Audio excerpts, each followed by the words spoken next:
आवाज आपकी।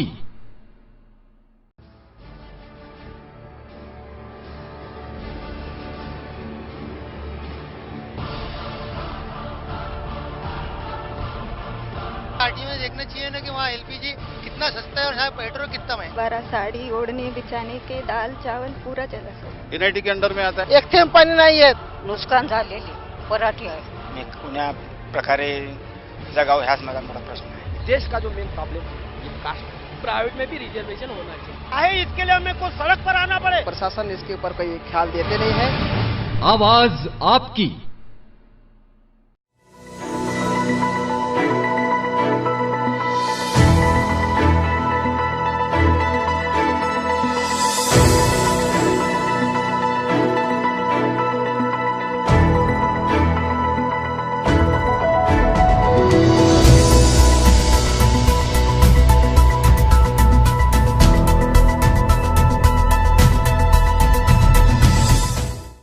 છેલ્લા ઘણા વર્ષોથી આ વિસ્તારની અંદર તમે જોઈ રહ્યા છો કે કેટલો મોટો અહીંયા વિસ્તાર છે.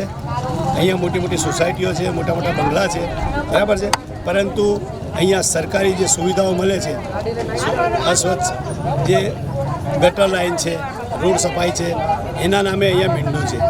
વર્ષોથી અહીંના સ્થાનિક રહેવાસીઓની ઘણી વાર લેખિત તેમજ મૌખિક અરજીઓ પણ આપેલી છે, મૌખિક રજૂઆત કરી છે.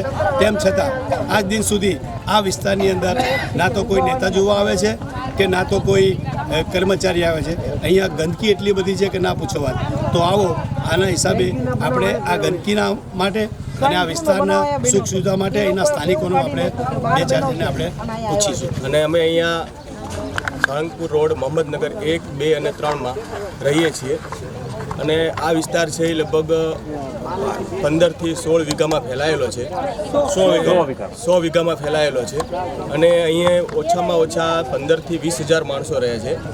તેમ છતાં અહીં જે પાયાની સુવિધા જોઈએ કે ભાઈ નળ લાઇન છે, ગટર લાઇન છે, રોડ રસ્તા છે, સ્ટ્રીટ લાઇટ છે, તે સુવિધા અહીં આજ દિન સુધી પૂરી પાડવામાં આવેલ નથી. 15 વર્ષ જેટલો જૂનો વિસ્તાર છે, તેમ છતાં પણ અહીં પાયાની સુવિધા નથી. અને ચોમાસામાં ઠેર ઠેર ગંદકી ફેલાય છે અને ખૂબ જ મચ્છરોનો ત્રાસ થાય છે અને બીમારી પણ ફેલાય છે. તેથી સરકાર તાત્કાલિક પગલાં લે અને જાગૃત થાય અને અહીં જે પાયાની સુવિધાઓ છે, નળ, ગટર, પાણી, સ્ટ્રીટ લાઇટ, રસ્તા, એ તાત્કાલિક પૂરી પાડે એવી અમારી અહીં માંગ છે. મારું નામ અશરફભાઈ ઇસ્માઇલભાઈ થરાદિયા. હું અહીંયા ઘણા વર્ષથી મોહમ્મદનગર વિસ્તારની અંદર રહું છું. આ વિસ્તાર 100 વીઘાની અંદર આવેલો છે. મોહમ્મદનગર 1, મોહમ્મદનગર 2, મોહમ્મદનગર 3, અસલામ, પઠાણવાડી એમ જ મોહમ્મદનગર 4 એમ મળી અને આ 100 વીઘાનો વિસ્તાર થાય છે. આ વિસ્તારની અંદર 20,000થી વધારે લોકો રહે છે. અને આ વિસ્તાર લઘુમતી વિસ્તાર કહેવાતો હોય. અહીંયા પાયાની સુવિધા જેમ કહીએ આપણે કે ભાઈ રોડ, રસ્તા, ગટર અને સ્ટ્રીટ લાઇટ એ નામ ઉપર એકદમ ઝીરો છે. ઘણી વખત આપણે રજૂઆત કરીએ છીએ પણ રજૂઆત સાંભળી અને કામ થતું નથી. તો આ વિસ્તાર માટે અમે ચાહીએ છીએ કે ભાઈ અમારા કામો જલ્દીથી જલ્દી થાય. મારું નામ અબ્દુલભાઈ અલીભાઈ ગાંજા. આ વિસ્તારની અંદર હું લગભગ 10-12 વર્ષથી રહું છું અને આ વિસ્તાર બહુ મોટો છે. અને આ વિસ્તારની અંદર જે પાયાની સુવિધા મળવી હોય એ અમે ઘણી વખત દરેક મ્યુનિસિપાલિટી કલેક્ટરને લેખિત મૌખિક રજૂઆત બી કરેલ છે. તે છતાં અમને કાયમ માટે આશ્વાસન આપ્યું છે કે તમારું કામ થઈ જાય છે. પછી રાજકીય લોકો જ્યારે ચૂંટણી આવે ત્યારે એની પાસે પણ અમે માંગ કરેલી કે અમને આ વસ્તુ કરી દો, તો કે ચૂંટણી જવાઈ દો પછી અમને તમને કરી દઈશું. પછી અમારી કોઈ સામું જોતું નથી. અમુક વિભાગની અંદર તો લોકોએ ગટર પોતાના ખર્ચે લીધી. તે છતાં અમે મ્યુનિસિપાલિટી પાસે ખાલી ઢાંકણા માંગવા ગયા તો બી અમને આપ્યા નહીં. તો આ છે અમારો આ લઘુમતી કોમ છે. તો અમારું આ કામ થાય એવી અમારી નમ્ર વિનંતી છે.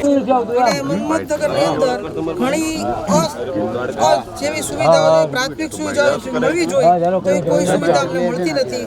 અહીંયા ગટર, પાણી, રોડ, રસ્તા બધી સુવિધામાં મીંડું છે અને ઘણા વર્ષોથી અમે રજૂઆત કરતા આવ્યા છીએ અને રજૂઆતની અંદર લેખિત તથા મૌખિક અમે રજૂઆત કરી છે અને આ લઘુમતી વિસ્તાર હોવાથી અહીંયા અને મુસ્લિમ વિસ્તાર હોવાથી ખાસ એ લોકો આ વિસ્તારને તરછોડી રહ્યા છે અને આ વિસ્તાર અમે ઘણા વર્ષોથી જોઈએ છીએ કે આ વિસ્તારની અંદર કોઈ પણ જાતની સુવિધા આપી નથી. હમણાં જે સુવિધા પણ આપવામાં આવી હતી એમાં 4500 મીટરની જે ગટર લાઈન એ લોકો એમ કહેતા હતા કે અમે મંજૂર કરી છે, એમાં 1100 મીટર જેવી માંડ ગટર લાઈન કરી છે. બાકીના વિસ્તારમાં અમે જાતે સ્વખર્ચે પોતાના ખર્ચે ગટર લાઈન નાખી છે અને તેમાં પણ સાફ સફાઈની અમને સુવિધા નથી આપતા.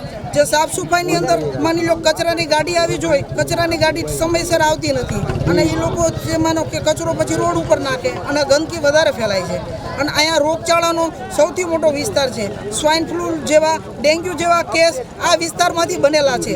બોટાદ જેવડો મોટો જિલ્લો હોય અને સ્વાઇન ફ્લૂ જેવા જ્યારે કેસ બને છે ત્યારે 2 દિવસ માટે સુવિધા આપવામાં આવે છે, સાફ સફાઈ થાય છે, દવા છંટકાવ થાય છે અને પછી કોઈ જોતું નથી અને કોઈ સાંભળતું નથી. જ્યારે માનો કે સ્વાઇન ફ્લૂનો કેસ આવે તો કેન્દ્રમાંથી અથવા રાજ્યમાંથી ઉપરથી જ્યારે એ લોકોને કહેવામાં આવે ત્યારે 2 દિવસ પૂરતા આવી જાય છે અને બધું સાફસૂફ કરી અને વ્યા જાય છે અને ત્યારબાદ કોઈ વસ્તુ કરતા નથી. અને અમારે મેઇન રોડ અહીંથી સાળીંગપુર રોડ મેઇન અહીંથી પસાર થાય છે. જેવો મેઇન રોડ પસાર થાય છે ત્યાં પણ અમને બસ સ્ટેન્ડ જેવી સુવિધા આપવામાં નથી આવી અને બસ સ્ટોપ જો આપવામાં આવે તો અમારે આ એરિયાને ઘણો લાભ થાય એવું છે. અને અમારે આ એરિયાને બસ સ્ટોપની એટલા માટે જરૂર છે કે બસ સ્ટેન્ડ અહીંથી એસટી ડેપો લગભગ 2 કિલોમીટર જેવો દૂર છે અને અહીંથી અમને એસટી ડેપો એસટીવાળા પણ ઊભી રાખતા નથી એટલે અમારે 2 કિલોમીટર બીજું જવું પડે છે. આગળ જતાં નાળાનું કામ ચાલુ છે તે પણ ઠપ છે તો અમારે ફરીને અને 2 કિલોમીટર આખો રાઉન્ડ ફરીને એસટી ડેપો અથવા રેલવે સ્ટેશન જવું પડે છે. તો અમને અહીંયા બસ સ્ટોપ આપવામાં આવે, પ્રાથમિક સુવિધા અમારે જે જરૂરિયાત છે પાણીની, ગટરની બધી અમને કરી આપવામાં આવે. એક રોડ બનાવ્યો તો તેમાં પણ કોઈ જાતનું કહેવાય ને કે રોડના નામે મીંડું છે તે પણ રોડ હાવ તૂટી અને ફૂટી એમ નમ ગયો છે. કારણ કે રોડ જે બનાવ્યો છે તેમાં કાંઈ લેવાનું નથી અને જેવા કહેવાય ને કે 100 વીઘાના અંદર એક રોડ બનાવ્યો છે, બાકી તમામ શેરી મોહલ્લાની અંદર કોઈ પણ જાતનો રોડ નથી અને ગંદકી એટલે ગંદકી જ છે. અને હું એવું કહું છું કે જો અમારી આ માંગણીને સંતોષવામાં નહીં આવે અમે તો ઉપવાસ ઉપર જવાની અમારી તૈયારી છે. અને જો આ ગાંધી ચિંતા માર્ગે અમારે ન જવું પડે એ મારી ખાસ રજૂઆત છે. બાકી મારે બીજું કોઈ કહેવાનું નથી. અમને પ્રાથમિક સુવિધા આપો, જે અમારા જીવનની મેઇન જરૂરિયાત છે બસ અમને એ પૂરી કરી આપો. બસ સરકારને એ જ વિનંતી છે અમારી. નગર ઇલાકો બન્યો ત્યારના અમે રહેવી છીએ સાહેબ. અહીંયા રહેવામાં નથી ગટર લાઈન, નથી પાણી લાઈન, નથી રોડ અને ઘર સામે અમારે કચરાના ઢગલા થાય છે. તો એનો જરાક દુરુપયોગ કરે એવું સાહેબને અમારું કહેવા વિનંતી છે. અને કચરા કુંડી મુકાવો ચોમાસામાં અહીંયા હાલવી તો અમે લપટીને પડવી છીએ. મારો હાથ ભાંગેલો છે, મારો પગ ભાંગેલો છે, હું શરીરથી હોત મોતાજ થઈ ગયેલી છું. તો આજ અમારા બધા ભાઈઓની વિનંતી, બહેનોની ને ભાઈઓની છે. કહેવાનું મારું આટલું છે, મહમ્મદનગરમાં સગવડતા કરી આપો. અને 2 વર્ષથી વેરા આવે છે તો અમે વેરા હોત ભરવી છીએ. સાબેરાબેન સલીમભાઈ. અચ્છા, કયો એરિયા છે? મહમ્મદનગર 2, 3, 4 બધો એરિયા મહમ્મદનગરની અંદર આવે છે. અચ્છા, આ એરિયાની અંદર શું મુશ્કેલી છે આપને? મુશ્કેલીનું શું કહેવું એ જ અમારે નથી સમજ પડતી.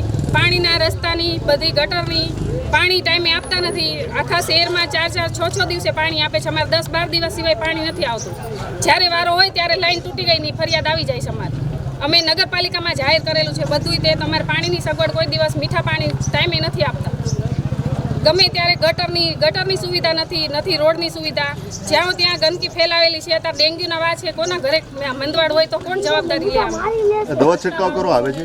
કચરાવાળો નથી આવતા. કચરાવાળા અઠવાડિયામાં 3-4 દિવસ આવે તો બેનો બહાર નીકળે તો જલ્દી ઉતાવળી ભાઈને શી ખબર શું હોય. હજી કચરામાં આવે તો અહીંયા નગરપાલિકા દ્વારા દવા છંટકાવ થાય છે? હા, દવા છંટકાવ 12 મહિનામાં 1-2 વખત, બાકી નથી આવતા. રસ્તા હાવ ખરાબ. રસ્તો બનાવ્યો છે રોડ જે આ જુલેખા મસ્જિદનો એ રોડ સાવ બેસી ગયેલો છે. કેમેરામાંથી જોવું હોય તો જોઈ લો. ગટરની કુંડી બધી બેસી ગયેલી છે. એ કોઈ ખાલી ઉભરાય હોતન છે. કોઈ બાકી સુવિધા મહમ્મદનગરમાં અમને નગરપાલિકામાં જ નથી આપતા.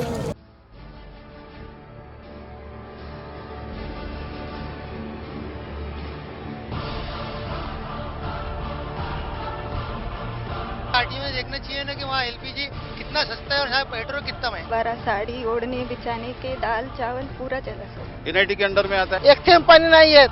नुकसान झालेली पराठी आहे. आणि कोण्या प्रकारे जगावं ह्याच माझा मोठा प्रश्न आहे. देश का जो मेन प्रॉब्लम है ये कास्ट प्राइवेट में भी रिजर्वेशन होना चाहिए. इसके लिए हमें को सड़क पर आना पड़े. प्रशासन इसके ऊपर कोई ख्याल देते नहीं है. आवाज आपकी